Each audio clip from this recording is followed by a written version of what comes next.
মালা, ও মালা, ফুলি কই রে? তোরা উঠে পড় রে মা। মা মালা, ও ফুলি। রোজ সকালে ভ্যাবে আর ভাল লাগে না। সকাল সকাল ডেকে ডেকে মাথাটা একদম ধরিয়ে দেয়। এমন করে বলছিস কেন বোন? উঠে পড়, আয় দেখি মা কি বলছে। হ্যাঁ মা, আসছি। আর ডেকো না গিন্নি, সকাল সকাল ঘুমোচ্ছে মেয়ে দুটো, একটু ঘুমাক না। শরীরটা বড্ড খারাপ লাগছে গো, বড্ড খারাপ লাগছে। ডান পাশের হাতটা একেবারে সিম সিম করছে। সে কি কথা মা, তুমি তাহলে আগে ডাকবে না? দেখি দেখি কোথায় কি হচ্ছে। এত চিন্তা করতে হবে না রে মা, শরীরটা একটু দুর্বল তো, তাই এমন হচ্ছে। মা, আজ থেকে তোমায় কোনো কাজ করতে হবে না, সব কাজ আমরা দু বোন মিলেই করব। তুমি শুধু বিশ্রাম নেবে মা। আমি কোনো কাজ করতে পারবো না, আমার হাত পায়ের নখগুলো নষ্ট হয়ে যাবে, চেহারাটা কালো হয়ে যাবে। তুই কাজ করার তুই কর, এর মধ্যে আমায় কেন টানাটানি করছিস? হ্যাঁ আচ্ছা বেশ, এত রেগে যাচ্ছিস কেন? তোকে কোনো কাজ করতে হবে না, সব কাজ আমিই করব।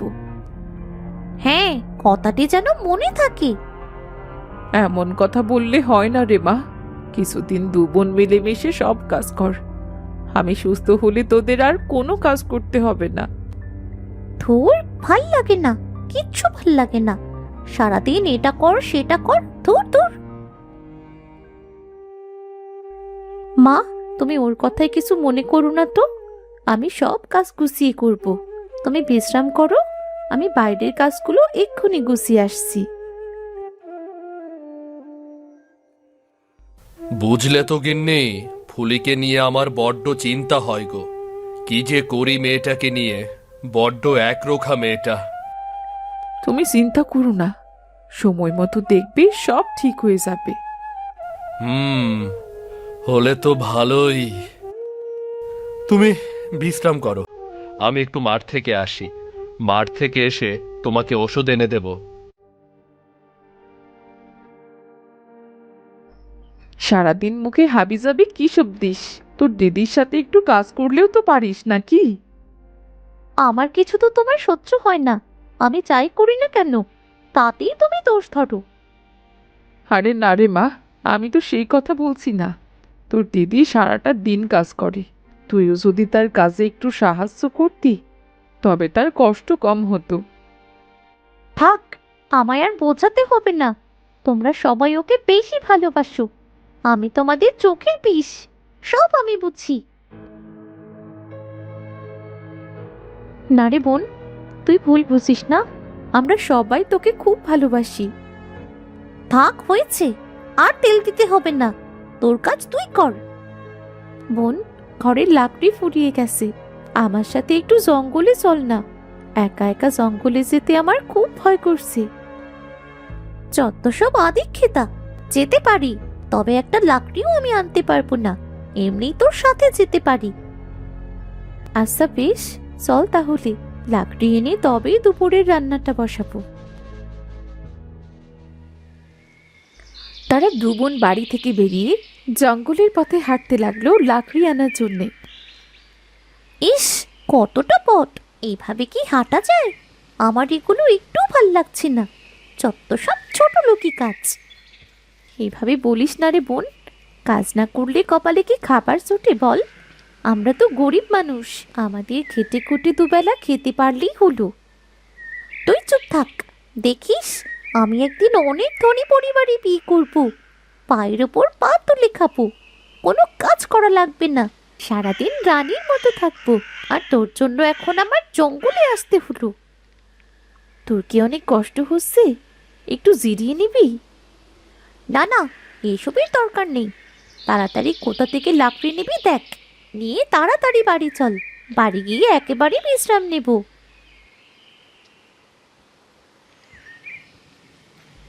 ওই তো এসে পড়েছি, দেখ এখানে সেখানে অনেক লাকড়ি পড়ে আছে, আমি কুড়োতে লাগি, তুই এখানটায় বস।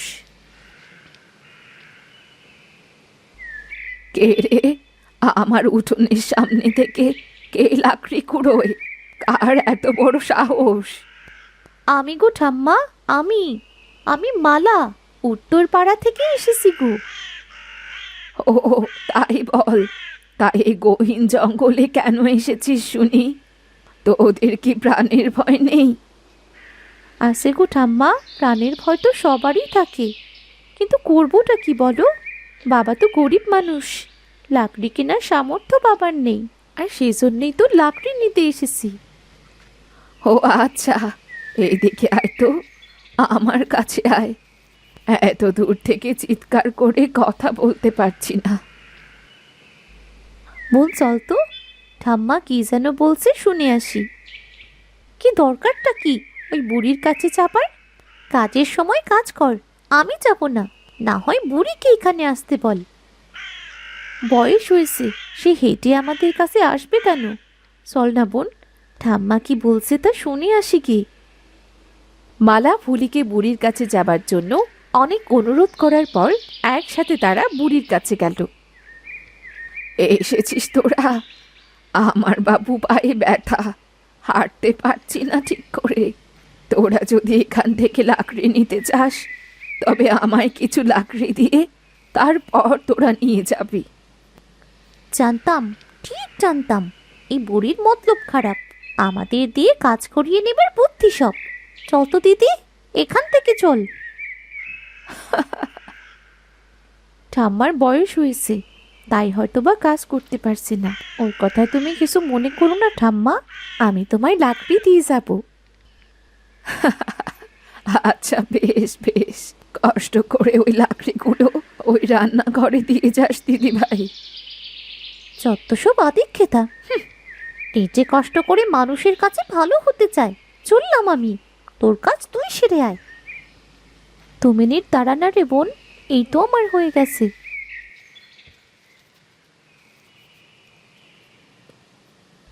মালা লাকড়ি কুড়িয়ে কিছু লাকড়ি বুড়িকে দিয়ে বাকি কিছু লাকড়ি বাড়ির জন্য নিল। তুই খুব ভালো রে দিদি ভাই, তোকে সারা জীবন মনে রাখবো। দিতে পারলে তো সবাই ভালো, মনে রেখে তোমার সাথে ওকে স্বর্গে নিয়েছিও।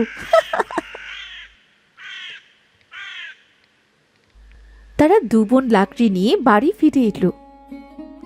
তোরা এসেছিস মা? এই কি রে ফুলি, তুইও তো হাতে করে কিছু লাকড়ি আনতে পারতি, তাহলে তো আরো বেশ কিছুদিন চলে যেত। না না মা, আমি যা এনেছি তা কয়েকদিনে রান্না হয়ে যাবে, শুধু শুধু বোনের কাপড়গুলো নোংরা হতো। এইভাবেই তাদের দিন কাটছিল। হঠাৎ করেই রামু বেশ অসুস্থ হয়ে পড়ল। একদিন সে তার স্ত্রী ও 2 মেয়েকে বলল, গিন্নি, তোমাকে একটা কথা বলবো বলবো করে আর বলা হয়নি। মেয়ে দুটো এক জায়গায় আছে, ওদের সামনে কথাটা বলা ঠিক হবে না। আরে বলে ফেলো না, আমরা নিজেরাই তো। কি হয়েছে, কোনো সমস্যা নাকি? আমার শরীরটা 2 দিন ধরে খুব খারাপ লাগছে গো, তাই বলছিলাম খুব তাড়াতাড়ি মেয়ে দুটোকে বিয়ে দিতে চাই। সে তো খুব ভালো কথা। 2 মেয়ের বিয়ে হয়ে গেলে আমরাও নিশ্চিন্তে থাকতে পারবো। হ্যাঁ, পাশের গ্রামে আমার বন্ধু আতিকের ছেলের জন্য আমাদের মালা মায়ের কথা বলছে। ছেলের শহরে বড় ব্যবসা আছে গো, মেয়েটা বেশ সুখেই থাকবে। না না বাবা, আমি এখন বিয়ে করব না, আমার বিয়ে হয়ে গেলে তোমাদের কে দেখবে? আমাদের নিয়েও তো চিন্তা করতে হবে না মা, সৃষ্টিকর্তা আমাদের ঠিক একটা ব্যবস্থা করে দেবে। ধনী পরিবারে বিয়ে হবে এই কুৎসিত মেয়েটার? কখনো না। বিয়ে যদি কারো হয় ওই পরিবারে, তবে আমারই হবে। আমার কথা কেউ এরা চিন্তাই করে না, দেখি বিয়েটা কিভাবে হয়। আতিকের পরিবার মালাকে দেখতে এসে বিয়ের দিন ঠিক করে গেল। এদিকে হিংসে জ্বলতে লাগলো ফুলি। বিয়ের 2 দিন আগে মালা রান্না করছিল। এইদিকে ফুলি চুপি চুপি পেছন থেকে এসে মালার জামায় আগুন ধরিয়ে দিল। বাঁচাও, বাঁচাও, মা, মা, বাবা, মরে গেলাম আমি, কেউ আমায় বাঁচাও। ঘর থেকে মালার মা বাবা বেরিয়ে এসে দেখল তাদের মেয়ের গায়ে আগুন ধরেছে।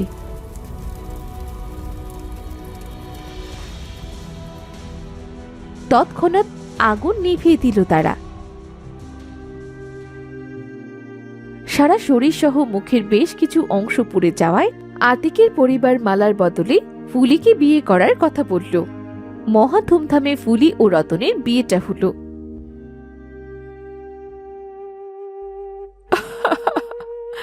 ওগো, আমার এত ভালো মেয়েটার সাথে কি হলো বলো তো? আহ! এবার আমার মেয়েটার কি হবে? যেটা কপালে ছিল সেটাই হয়েছে। মেয়েটার সামনে এত হাই হুতাশ করো না গিন্নি, আমি যে আর সহ্য করতে পারছি না। মা, বাবা, তোমরা আমায় নিয়ে চিন্তা করো না। সৃষ্টিকর্তা তোমাদের দেখার জন্যই হয়তোবা আমাকে এখানে রেখে দিয়েছে। তোর কিছু হবে না রে মা, দেখিস তোর একদিন অনেক ভালো হবে। এইদিকে রামু মেয়ের চিন্তায় দিন দিন আরো অনেক অসুস্থ হয়ে পড়ল। হঠাৎ করেই রামু একদিন মারা গেল। মালাদের পরিবারের শোকের ছায়া নেমে এলো। সংসার চালাতে মায়া তার বাবার চাষের কাজে নিজেই নেমে পড়ল। হঠাৎ করে যে কি থেকে কি হয়ে গেল, সবকিছুই আমার জন্যে হয়েছে। আমার চিন্তায় চিন্তায় বাবা মরে গেছে। মাকে আমার খুব ভালো রাখতে হবে। এখন থেকে আমি আরো অনেক পরিশ্রম করব। মালা, ও মালা, কি রে মা, কিসের চারা লাগাচ্ছিস রে মা? বেগুনের চারা গো কাকা। শুধু কি বেগুনের চারাই লাগাবি মা? এক পাশে কিছু মরিচের চারা লাগিয়ে দে। এবার কিন্তু মরিচের খুব দাম হবে রে। ঠিক আছে কাকা, তাহলে কাল ওই পাশটায় মরিচের চারা লাগিয়ে দেব। তোর বাবা খুব ভালো মানুষ ছিল রে মা, তোর বাবার কথা খুব মনে পড়ে। এই বয়সে মেয়েটার ঘাড়ে সংসার উঠল, এইটুকু মেয়ে কি দিয়ে কি করবে? তুই কোনো চিন্তা করিস না রে মা, সৃষ্টিকর্তা ঠিক সাহায্য করবে। চেষ্টা করলে অবশ্যই সফল হওয়া যায় রে। তারা কিছু সময় মালার সাথে কথা বলে চলে গেল। মালাও সবজি গাছগুলো লাগিয়ে বাড়ি ফিরে এলো। এ কি মা, তুমি রান্নাঘরে কেন? তোমায় কে রান্না করতে বলেছে মা? তুই মাঠে এত কষ্ট করছিস, ঘরে ফিরে আবার রান্নাও করবি? তাই বলে তুমি রান্নাঘরে আসবে? ওঠো তো মা, আমি রান্না করব। থাক রে মা, তুই হাত মুখ ধুয়ে একটু বিশ্রাম কর। তা বেগুনের চারাগুলো ফিরিয়ে কেন আনলি? এগুলো বেঁচে গেছে মা। যতীন কাকা বলছিল কিছু মরিচের চারা লাগাতে, তাই ভাবলাম কাল কিছু মরিচের চারা লাগাবো। মালা মন দিয়ে চাষের কাজ করতে লাগলো। দেখতে দেখতে 4 মাস কেটে গেল। সবজি বিক্রি করে মালার সংসারটা বেশ ভালোভাবেই চলছিল। হঠাৎ একদিন ফুলি এসে মালা আর তার মাকে বলল, বাবা মারা গেছে 5 মাস হয়েছে। তোমরা তো আমাকে কখনো কিছু দিতেই পারোনি, একটু খোঁজও তো নাও না। খোঁজ নেবে কে মা? সে খোঁজ নেবে সেই তো নেই। থাক, হয়েছে, ইচ্ছে থাকলে উপায় হয়। যাই হোক, এখন আসল কথায় আসি। আমি আমার ভাগের জমি নিতে এসেছি। কিন্তু মা, ওই জমিটা তো আমরা চাষ করে খাই। তুই বিক্রি করলে সে আমাদের না খেয়ে থাকতে হবে। কেন? দিদির টুকুতে চাষ করে খাও। আমি জমি বিক্রি করে গয়না করাবো। শ্বশুর বাড়ি যেতে গেলে সব দিতে হয়, জানো না তোমরা? আচ্ছা বেশ বোন, তোর ভাগের জমিটুকু তুই বিক্রি করে নিয়ে যাস। আমি কিছুদিনের ভেতরেই জমি বিক্রি করে দেব। তুই টাকা নিয়ে যাস, কেমন? হে কেমন মেয়ে পেটে ধরেছিলাম আমি! হায় সৃষ্টিকর্তা, এইটা দেখার জন্য আমায় বাঁচিয়ে রেখেছিলে। কেঁদো না মা, তুমি কেঁদো না। আমার ভাগের অংশটুকুতেই চাষ করব, দেখবে আমাদের কোনো অভাব থাকবে না। কিছুদিনের ভেতর মালা জমি বিক্রি করে ফুলিকে টাকা দিল। মালা তার ভাগের যেটুকু জমি পেল তাতে চাষ করে চলতে তাদের খুব কষ্ট হচ্ছিল। কষ্টে দুঃখে কোনো রকমে দিন পার হচ্ছিল তাদের। একদিন সে আবারও জঙ্গলে গেল লাকড়ি কুড়াতে। আজ তো ঠাম্মাকে দেখছি না। ঠাম্মা কোথায় গেল? কে রে দিদি ভাই, আমাকে খুঁজছিস নাকি? ঠাম্মা তুমি তুমি তো ভয় পাইয়ে দিয়েছিলে গো, তোমাকেই খুঁজছিলাম। তুমি কোথায় ছিলে গো আজ? গিয়েছিলাম ওই পুকুর পাড়ে। তা তোর মুখে এটা কিসের দাগ রে দিদি ভাই? সবই আমার কপাল গো ঠাম্মা, সবই আমার কপাল। মালা তখন বুড়িকে সব ঘটনা খুলে বলল। বুঝলাম। চিন্তা করিস না দিদি ভাই, আয় আমার সাথে ঘরে আয়।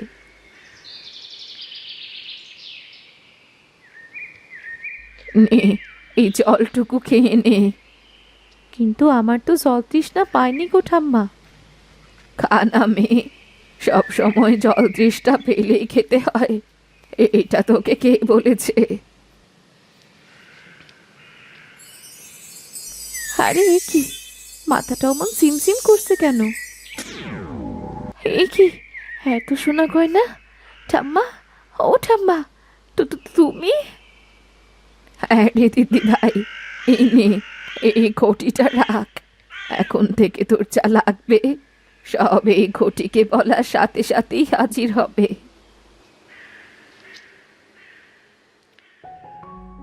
মালা বুড়ির থেকে বিদায় নিয়ে খুশি মনে বাড়ি ফিরে আসে আর তার মাকে সব ঘটনা খুলে বলে। আমি তো নিজের চোখকে বিশ্বাসই করাতে পারছি না রে মা। মাগো, তোমাকে তো ভালো কিছু দিতে পারিনি। আমাদের তো একটা ভালো ঘরও নেই মা। এখন থেকে আমি তোমাকে রাজপ্রাসাদে রাখবো। হ্যাঁ, তো বড় বাড়ি। হ্যাঁ রে, এই সব কিছু আমার স্বপ্নের মতো লাগছে রে, স্বপ্নের মতো লাগছে। এই স্বপ্ন নয় মা, সত্যি। চলো এবার ঘরে চলো, আজ তুমি পেট ভরে খাবার খাবে। মালা রমন হঠাৎ করে ধনী হবার কথা কোনোভাবে ফুলির কানে যায়।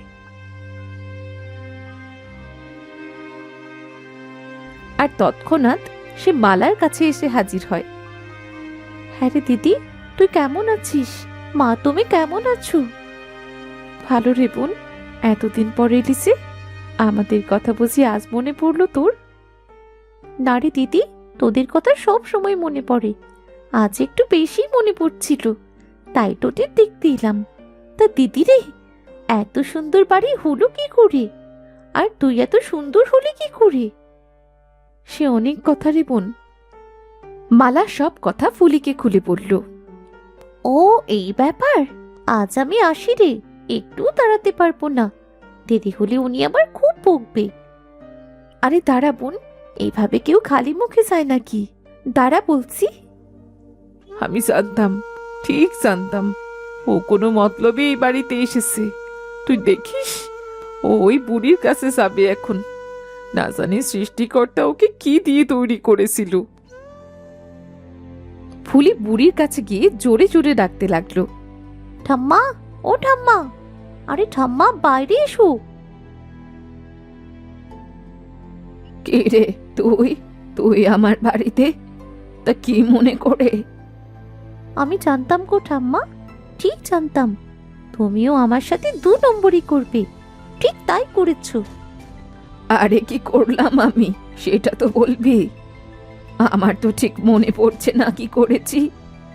তুমি আমার দিদিকে গাড়ি বাড়ি সব দিয়েছো, এত সুন্দর রূপ দিয়েছো, আর আমাকে আমাকে ওর থেকে দ্বিগুণ সুন্দর আর দ্বিগুণ সম্পদ দিতে হবে। ও এই কথা।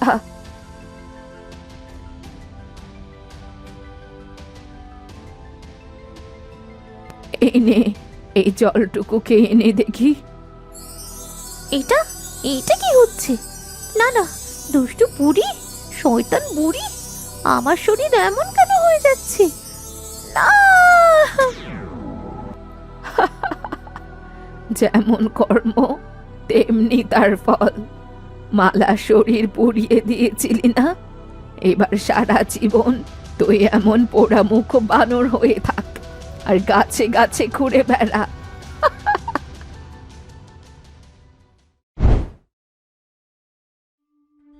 রূপপুর গ্রামে দিনু নামে এক লোক বাস করত।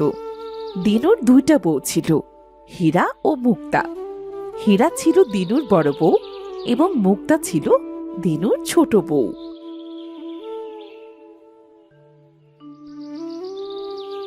বড় বউ, ও বড় বউ, কোথায় গেলে? একটু এদিকে আসো তো, খুব খিদে পেয়েছে, আমাকে কটা খেতে দাও তো।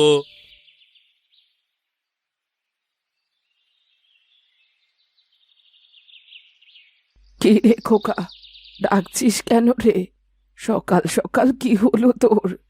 ঘর বাড়ি এমন মাথায় তুলছিস কেন? কি আর হবে মা, আমার খুব খিদে পেয়েছে, কিন্তু বউদের তো কোনো ছায়াই দেখতে পারছি না, সেই কখন থেকে ডাকছি। কি জানি বাপু, তোর বউয়েরা কি আমার কোনো কথা কানে করে নাকি? তাদের যা মন চায় তারা তাই করে বেড়ায়, আমার কোনো কথারই তো দাম দেয় না।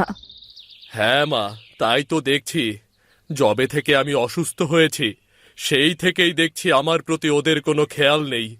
ওদের যা মন চাচ্ছে ওরা তাই করছে। দেখ বোঝ এবার, তোকে কতবার বলেছিলাম এদের বিয়ে করিস না, কিন্তু তুই তো আমার কোনো কথাই শুনলি না। এবার ঠেলা বোঝ।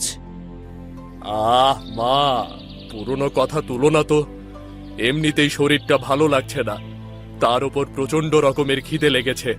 কাটা ঘায়ে নুনের ছিটা না দিয়ে দেখো হীরামুক্তা কোথায় গেছে। হ্যাঁ, তুই তো শুধু পারিস আমার মুখ বন্ধ করতে, নিজের বউদের তো কিছু বলতে পারিস না। মা, যাও তো এখান থেকে, নিজের জ্বালায় নিজে বাঁচি না, তার ওপর তোমার ঘ্যান ঘ্যানানি আর ভালো লাগছে না। তুমি গিয়ে একটু দেখো না। হ্যাঁ দেখছি, আমার হয়েছে যত জ্বালা, সব কিছু তো আমাকেই দেখতে হবে। ওদিকে হীরা আর মুক্তার দুই বউ তাদের বাড়ির পাশের পুকুরে কাপড় কাচ্ছিল। ছোট, আমি এই কাপড়গুলো কেসে দিচ্ছি, তুই ধুতে লাগ, তাহলে তাড়াতাড়ি হয়ে যাবে। ঠিক আছে দিদি, দাও তাহলে, তাহলে অল্প সময়ের মধ্যেই কাজ হয়ে যাবে, না হলে বাড়িতে না দেখলে মা তো আবার বকাবকি শুরু করবে।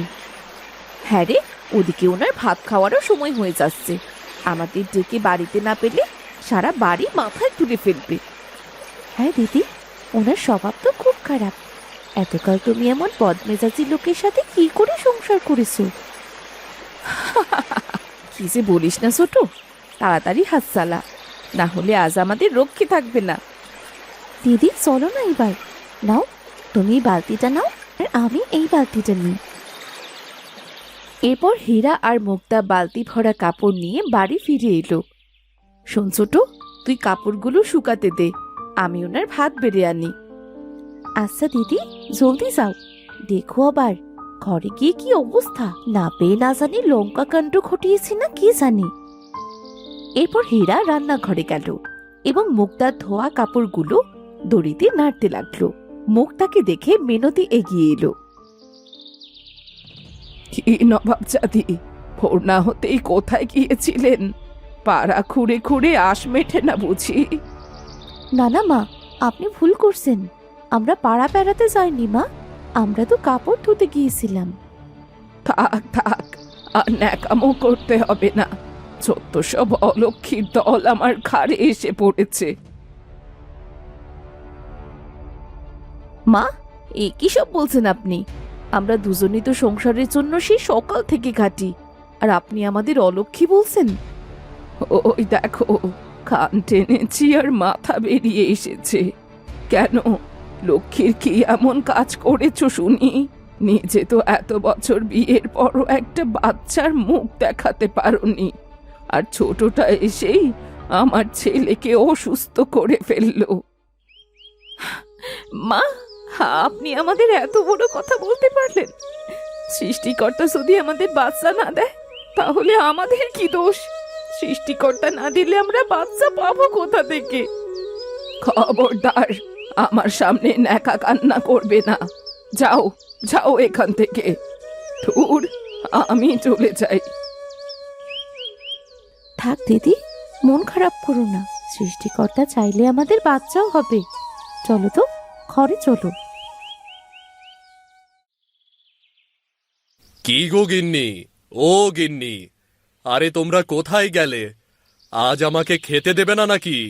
সেই কখন থেকে ডেকেই চলেছি, কোথায় তোমরা? হ্যাঁ, এই তো নিয়ে এসেছি। কিছু মনে করো না গো, আমি আর ছোট পুকুর পাড়ে গিয়েছিলাম কাপড় কাচতে, সেই জন্যই তোমার ডাক শুনতে পাইনি গো। না না, কাপড় কাচা তো আসল কথা না। আসল কথা হলো, আমি যখন থেকে অসুস্থ হয়ে বিছানায় পড়েছি তখন থেকেই তোমরা আগের মতো খেয়াল রাখো না আমার। এ তুমি কি বলছো? আমি আর দিদি তো সবসময় তোমার সম্পূর্ণ খেয়াল রাখি। কেন রাখবে খোকা? এখন তো তুই ওদের কারি কারি টাকা দিতে পারছিস না, নতুন শাড়ি কাপড় দিতে পারতিস। তা না হলে কি ওরা তোর স্বার্থের খেয়াল রাখবে? মা, আপনার তো বয়স হয়েছে, সব সময় চেষ্টা করবেন কিভাবে সংসার সুখী করা যায়, তা না সব সময় চেষ্টা করেন সংসারে ঝগড়াঝাটি বাঁধানো যায় কি করে, ছেলের সাথে বৌদির ঝামেলা কি করে বাঁধানো যায়। কি বললে বড় বউ? যত বড় মুখ নয় তত বড় কথা। এত বড় সাহস তুমি কোথায় পেলে? হ্যাঁ, দিদি তো ঠিকই বলেছে। আমরা স্বার্থ যদি দেখতাম তাহলে আপনাদের দুজনকে রেখে কবেই চলে যেতাম। আমরা কাজ করে খেলে আমাদের ভাতের অভাব হতো নাকি? বাবা বাবা, ছোটটাও দেখছি মুখে বুলি ফুটে গেছে। বড়টা কি দেখে দেখে ভালোই শিখেছো তো? না ফুটে আর কতদিনই দম বন্ধ করে থাকবে বলুন? মুখ না ফুটিয়ে তো আপনারা ছাড়ছেন না। কথা বাড়িয়ে কাজ নেই ছোট, চলে আয়। হ্যাঁ দিদি, চলো। দেখলি খোকা, দেখলি তোর বউদের কত বড় সাহস! তোর সামনে আমায় কেমন করে কথা বলে গেল। আহ মা, তুমিও তো কম না, ওদের পিছু লাগতে যাও কেন? ওরা তো ঠিকই বলেছে, সংসারটা তো ওরা দুই বই চালাচ্ছে। হ্যাঁ, যত দোষ তো সব আমার। থাক, আমি তোর বউদের নামে কোনো কথা বলতে যাব না। এইভাবে দেখতে দেখতে বেশ কয়েক মাস কেটে গেল। আস্তে আস্তে দিনু টাকা ও পর্যাপ্ত চিকিৎসার অভাবে আরো অসুস্থ হয়ে পড়ল। তাদের কাছে ছিল না চিকিৎসা করার মতো টাকা, না ছিল ঘরে কোনো খাবার। দিদি, এভাবে আর কতদিন চলবে? ঘরে তো খাবার মতো কিচ্ছুটি নেই। আমরা এখন খাবো কি, বাঁচবো কি করে? হ্যাঁ রে ছোট, তুই ঠিক বলেছিস। এভাবে হাতে হাত দিয়ে বসে থাকলে তো আর না খেয়ে মরতে হবে আমাদের। আমাদের কোনো একটা কাজ শুরু করতে হবে। আর ওই লোকটিও যে দিন দিন আরো অসুস্থ হয়ে পড়ছে, আমাদের যে কিছু একটা ব্যবস্থা করতেই হবে। দিদি, ঘরে অসুস্থ স্বামী, বৃদ্ধ শাশুড়ি, এদের রেখে আমরা দূরে কোথাও চেয়েও কাজ করতে পারবো না। আমাদের এই গ্রামের মধ্যেই কোনো কাজ খুঁজে বের করতে হবে। আচ্ছা ছোট, উনি তো আগে চাষ করতেন, তা থেকে যে আয় হতো তা দিয়ে তো আমাদের সংসারটা ভালোভাবেই চলে যেত। হ্যাঁ, তা তো ঠিকই বলেছ দিদি। আচ্ছা ছোট, চল আমরা দুজন মিলে আমাদের ওই পড়ে থাকা জমিটাতে চাষ শুরু করি। যদি ভালোভাবে চাষ করতে পারি তাহলে আমাদের আর কোনো কষ্ট থাকবে না।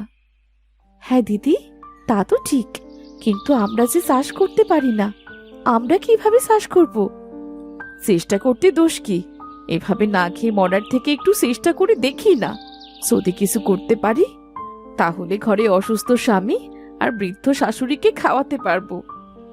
হ্যাঁ দিদি, তা তো ঠিক, কিন্তু চাষ করতে গেলে তো টাকা লাগবে, আর আমাদের কাছে তো কোনো টাকা নেই। আমরা চাষ শুরু করব কি করে? বৌমা, তোমাদের টাকার চিন্তা করতে হবে না। আমার কাছে কিছু টাকা আছে, ওইগুলো দিয়ে তোমরা তোমাদের চাষ শুরু করো। আপনি সত্যি বলছেন মা? হ্যাঁ বৌমা, সত্যি। তোমরা আমায় ক্ষমা করে দিও, আমি তোমাদের কত ছোট করে কথা বলেছি। সব সময় খোঁচা দেয়া ছাড়া কথা বলিনি।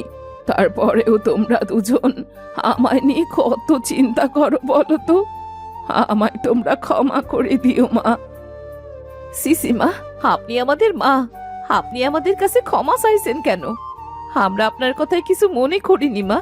আমাদের কাছে ক্ষমা চেয়ে আমাদের ছোট করবেন না। মা, এমন বিপদের সময় আমরা সবাই এক হয়ে কাজ করলে একটা সময় ঠিক বিপদ কেটে যাবে মা। হ্যাঁ রে মা, তোমরা দুজন আমার ঘরের লক্ষ্মী। আজ থেকে আমরা মা মেয়ের মতোই থাকবো, একসাথে মিলেমিশে কাজ করব। তোমরা একটু দাঁড়াও, আমি আমি টাকাগুলো নিয়ে আসছি। ঠিক আছে মা।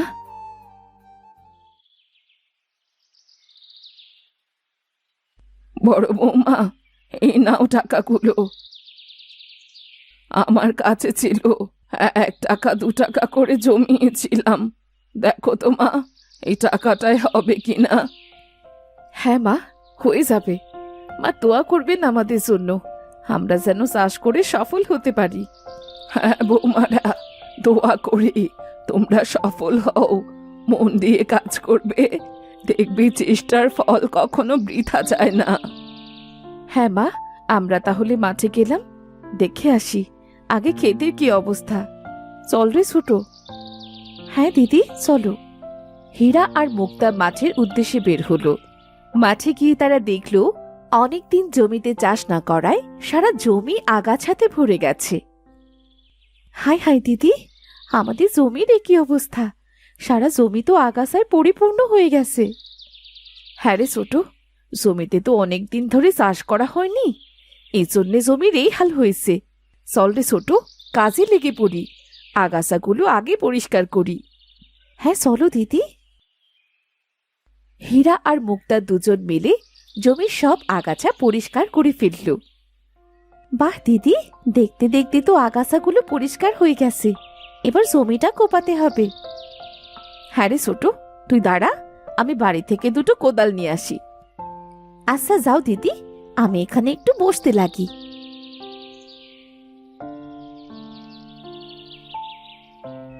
নে ছোট, তাড়াতাড়ি আয়, ভালো করে কোপাস, মাটিগুলো যেন একসাথে না থাকে, একেবারে আলগা করতে হবে।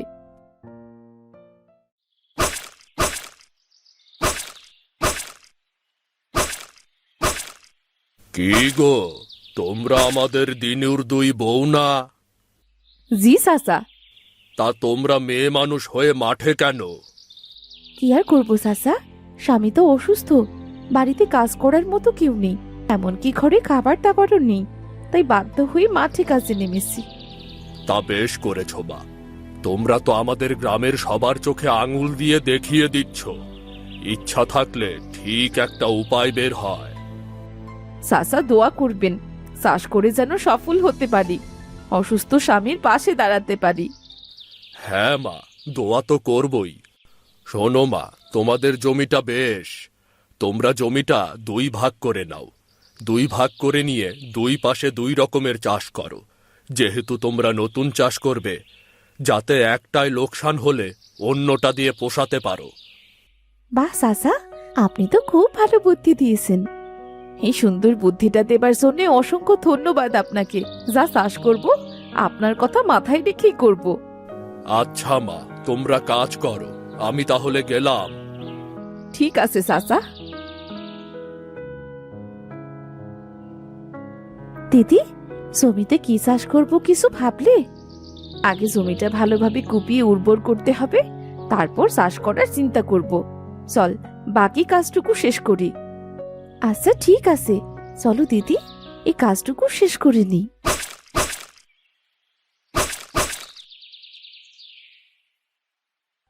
আরে ছোট, খুব কষ্ট হয়ে গেছে, চল এবার বাড়ি ফিরে যাই, কাল এসে বাকি কাজ করব। হ্যাঁ দিদি, শরীর আর চলছে না, উফ, হাতে কি ব্যথা গো দিদি। একটু কষ্ট কর ছোট, আস্তে আস্তে সব ঠিক হয়ে যাবে। হীরা আর মুক্তা বাড়ি চলে আসলো। তারা বাড়ি এসে গা এড়িয়ে দিয়ে বারান্দায় বসলো। মিনতি তাদের জন্য 2 গ্লাস করে পানি নিয়ে এলো। এই নাও তোমরা, এই জলটুকু খেয়ে নাও। আরে মা, আপনি আপনি জল আনতে গেলেন কেন? আমরাই তো নিয়ে খেতাম। মাঠে কাজ করে এমনিতেই তোমাদের অনেক কষ্ট হয়ে গেছে, নাও জলটা খেয়ে গলাটা ভেজাও। আহ, প্রাণটা জুড়ালো। যাও বৌমারা, তোমরা গোসল করে এসো, আমি তোমাদের ভাত দিচ্ছি। কিন্তু মা, রান্না তো করা হয়নি। কে বলেছে রান্না হয়নি? আমি রান্না করেছি মা। যাও যাও, তাড়াতাড়ি গোসলটা সেরে আসো। মা, বাড়িতে তো চাল ছাড়া কিচ্ছু ছিল না, আপনি তরকারি কোথায় পেলেন? আশপাশ থেকে কটা শাক পাতা এনে রান্না করেছি। যাও তো মা, আর কথা না বাড়িয়ে খেয়ে দিয়ে ঘুমিয়ে পড়ো, কাল আবার মাঠে যেতে হবে তো। হ্যাঁ মা, আপনি ঠিক বলেছেন। এরপর তারা দুই বউ গোসল সেরে খেয়ে দিয়ে বিছানায় গিয়ে গা এড়িয়ে দিতে রাত্রির ঘুম নেমে এলো তাদের চোখে। পরদিন সকাল সকাল মিনতি উঠে উঠান ঝাড়ু দিতে শুরু করলো। উঠান ঝাড়ু দেওয়ার শব্দে হীরার ঘুম ভেঙে গেল। না, এই ছোটটাকে নিয়ে আর পারি না। কাল কত কষ্ট করলো, কোথায় ঘুমাবে তা না করে কাক ভরে উঠে উঠোন ঝাড়ু দেওয়া শুরু করেছে। মা, আপনি আপনি কেন ঝাড়ু দিচ্ছেন? কেন বৌমা, তোমরা যদি সংসারের জন্য মাঠে গিয়ে কাজ করতে পারো, তাহলে আমি কেন সংসারের এইটুকু কাজ পারবো না? হোমা, দিদি, এসব কি হচ্ছে? আমি তো আমার চোখ কানকে বিশ্বাস করাতে পারছি না। যা কখনো হয়নি তা এখন কি করে সম্ভব হচ্ছে? হ্যাঁ রে, আমিও তাই ভাবছি। অত অবাক হতে হবে না, যা দেখছো তা সবই সত্যি। তোমাদের আর সংসারের চিন্তা করতে হবে না। আজ থেকে সংসারের সব কাজ আমি সামলাবো, আর তোমরা মন দিয়ে মাঠে কাজ করবে। ঠিক আছে মা, কিছুটা হলেও তো আমাদের কষ্ট কমবে। আমরা তাহলে মাঠে গেলাম। তা দিদি, জমিতে কি চাষ করব কিছু ভেবেছো? হ্যাঁ রে, জমিটা আগে মাছ থেকে দুভাগ করে নিতে হবে।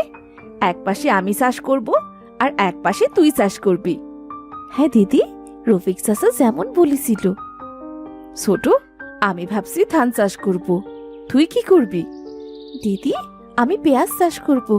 এখন বাজারে পেঁয়াজের খুব দাম। ঠিক আছে, চল তাহলে বাজারে গিয়ে কিছু বীজ নিয়ে আসি। তারা দুই বউ বাজারে গিয়ে বীজ নিয়ে এলো। তাদের জমিতে রোপণ করে দিল।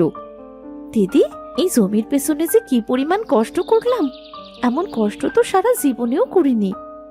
হ্যাঁ রে, বেশিরভাগ কষ্টের কাজ তো শেষ। এখন এখন ভালো মতো পরিচর্যা করতে হবে, আর বাকিটা সৃষ্টিকর্তার উপর ছেড়ে দিতে হবে। দেখতে দেখতে কয়েক মাস কেটে গেল। তারা দু বউ ফসলগুলো মন দিয়ে পরিচর্যা করতে লাগলো। বাহ দিদি, তোমার ধানগুলো তো খুব সুন্দর হয়েছে। দেখে মনে হচ্ছে গাছে সোনা ধরে আছে। যেমন রং তেমনি ফলন। আমারটা কেমন হবে কি জানি। তোর পেঁয়াজ গাছগুলো তো ভালো হয়েছে দেখছি। তোর পেঁয়াজ গাছের ফলনও খুব ভালো হবে।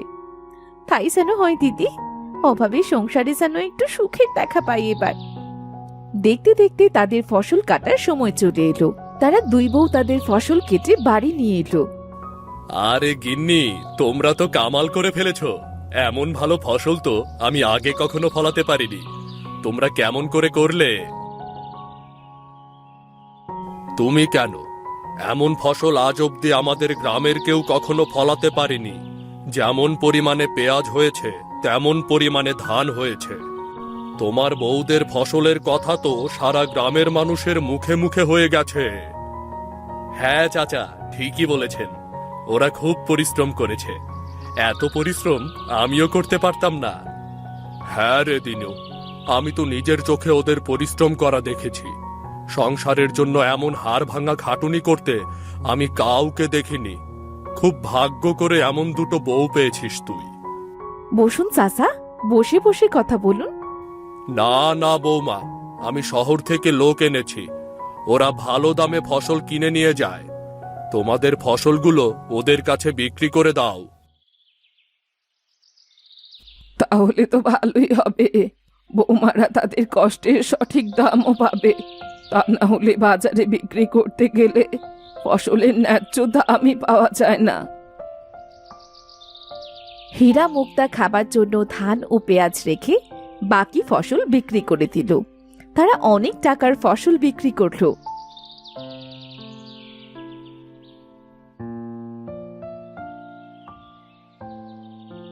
এই নাও বৌমা, তোমাদের টাকা। দোয়া করি এমন ভাবেই তোমরা সফল হও। আমি গেলাম তাহলে। বাহ দিদি, এত টাকা! এত টাকা তো আমরা একসাথে কখনো দেখিনি গো। আমরা চাষ করে এত টাকা আয় করতে পারবো, এটা তো কখনো ভাবিনি।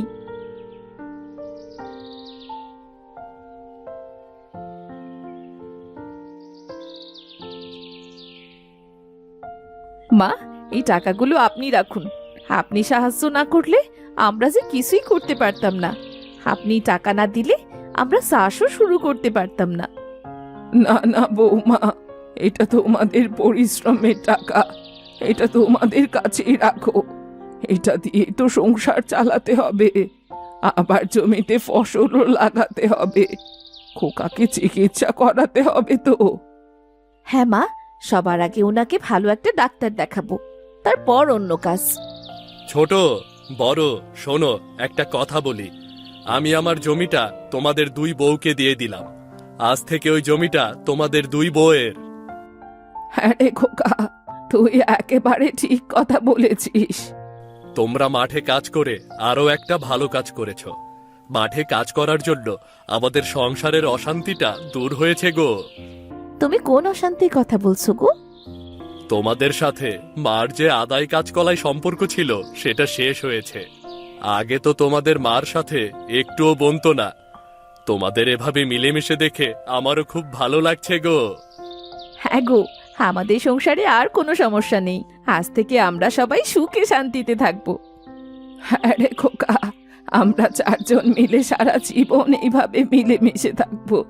কেউ কারো সাথে আর কখনো ঝগড়া করব না।